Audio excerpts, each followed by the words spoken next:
Welcome back to Prime Edition. Talk to us on all our social media platforms at KBC Channel 1, at KBC Digital.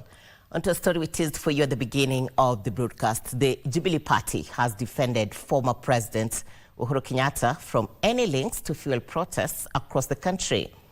The party took issue with remarks associated with the United Democratic Alliance Party Secretary General Hassan Omar, which seemed to suggest Uhuru had a hand in the strike, terming the allegations far-fetched and unfortunate.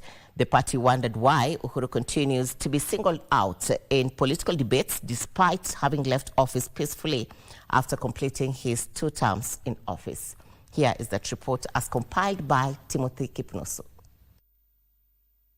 Remarks made by the United Democratic Alliance Secretary General Hassan on Tuesday, allegedly linking the former head of state to the fuel protests, have not gone well with the Jubilee Party.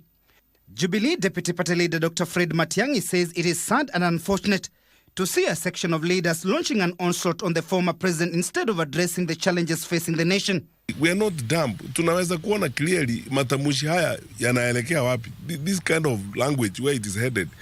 Kusema iti kwa sababu wakati ule pia mafuta ilienda juu wakati Mheshimiwa Uhuru Kenyatta alikuwa rais, mbona hakukuwa na shida? Niko na jibu.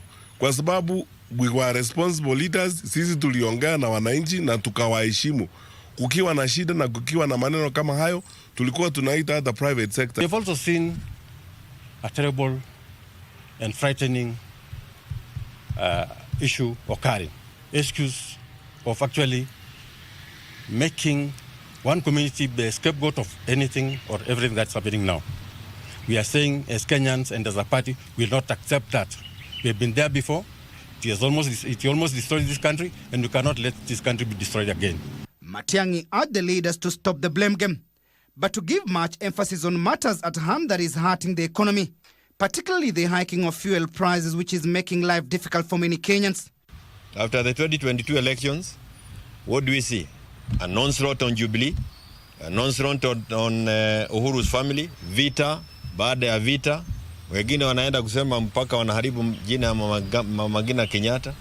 Now instead of the people in power addressing the issues that were being raised by Kenyans, Uhuru. Uhuru. The leaders at the same time caution against politicizing national security matters, warning that if the trend continues, it may lead to anarchy.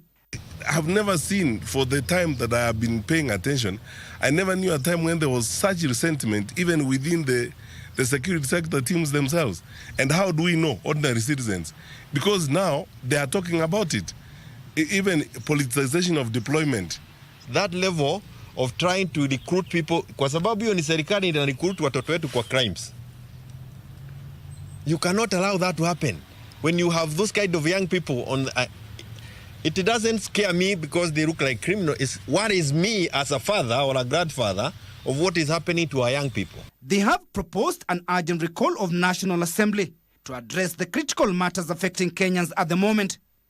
We also demand the urgent recall of Parliament from recess to address the economic crisis and provide relief measures to Kenyans. Timothy Kipnoso for Prime Edition. In another language.